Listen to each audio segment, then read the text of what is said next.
আজি বহুদিনৰ মূৰত ফুৰিবলৈ বুলি গৈ আছোঁ শিৱসাগৰলৈ। প্ৰায় 12 ঘণ্টা ট্ৰেইন জাৰ্ণি কৰি আমি শিৱসাগৰ ষ্টেচনত উপস্থিত হৈছোঁ। শিৱসাগৰ ষ্টেচনৰ পৰা প্ৰায় 1 কিলোমিটাৰ নিলগত শিৱদৌল অৱস্থিত। এয়া হৈছে শিৱসাগৰ জিলাৰ শিৱদৌল।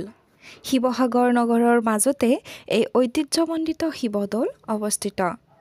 শিৱদৌলৰ দুয়োকাষে আছে বিষ্ণুদৌল আৰু দেৱীদৌল।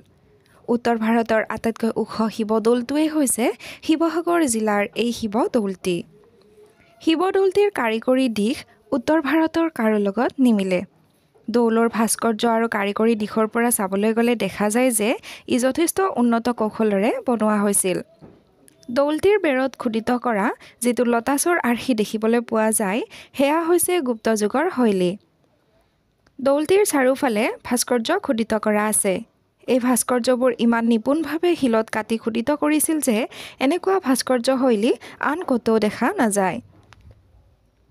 বুৰঞ্জীবিদসকলৰ মতে কাৰিকৰী দিশৰ যিটো ভাস্কৰ্য সেয়া শিৱদৌলতে আটাইতকৈ প্ৰতীয়মান হৈছিল। আহোম স্থাপত্যকলাৰ শেষত বনোৱা যিটো ভাস্কৰ্য এইটোৱেই হৈছে পূৰ্ণাংগ ৰূপ। শিৱসিংহৰ ৰাজত্বকালতে ই পূৰ্ণাংগ ৰূপ পোৱা বুলি কোৱা হৈছে। মন কৰিবলগীয়া যে দৌলটোৰ ভিতৰভাগ বৰ্গাকৃতিৰ, যাক নাগৰ শৈলী বুলি কোৱা হয়।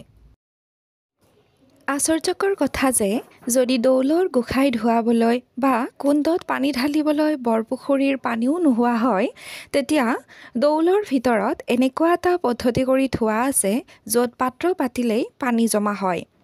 গতিকে এনেকুৱা এটা উন্নতমানৰ শিৱদৌল উত্তৰ ভাৰতৰ ক'তো দেখা নাযায়।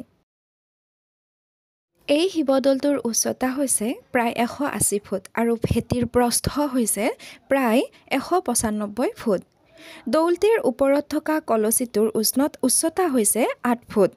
স্বৰ্গদেউ শিৱসিংহই প্ৰথমা ৰাণী বৰৰজা ফুলেশ্বৰী কুঁৱৰীৰ মৃত্যুৰ পাছত তেওঁৰে বিবাহিতা ভনীয়েক দ্ৰৌপদীক বিবাহ কৰাই অম্বিকা কুঁৱৰী বা মদাম্বিকা নাম দি বৰৰজা পাতিছিল আৰু এইগৰাকী কুঁৱৰীৰ আদেশমতে 1731 খ্ৰীষ্টত সোণৰ কলচীৰে সৈতে শিৱদৌল, দেৱীদৌল আৰু বিষ্ণুদৌল নিৰ্মাণ কৰে। শিৱদৌলত থকা সোণৰ কলচীটো 1950 চনত হোৱা প্ৰবল ভূমিকম্পৰ ফলত খহি পৰিছিল, কিন্তু পিছত আকৌ ইয়াক আগৰ স্থানত স্থাপন কৰা হয়। শিৱদৌলত শিৱ ভগৱানৰ পূজা অৰ্চনা কৰা হয়। এয়া হৈছে শিৱসাগৰ পুখুৰী, যাক বৰপুখুৰী বুলিও কোৱা হয়। ৰজা শিৱসিংহৰ ৰাজত্বকালত বৰৰজা ফুলেশ্বৰী কুঁৱৰীয়ে এই পুখুৰী খন্দাইছিল। এই পুখুৰীটোত যথেষ্ট পৰিমাণে পদুম ফুল ফুলা দেখা যায়। ইয়াত বিভিন্ন প্ৰকাৰৰ মাছ আৰু কাছ দেখিবলৈ পোৱা যায়। এই পুখুৰীটো হৈছে অসমৰ ভিতৰত আটাইতকৈ ডাঙৰ পুখুৰী। এই শিৱসাগৰ পুখুৰীটোৰ মুঠ মাটিকালি হৈছে 97 পুৰা 2 বিঘা 2 লেচা। এই শিৱসাগৰ পুখুৰী বা বৰপুখুৰীৰ পাৰত ঐতিহ্যমণ্ডিত শিৱদৌল অৱস্থিত।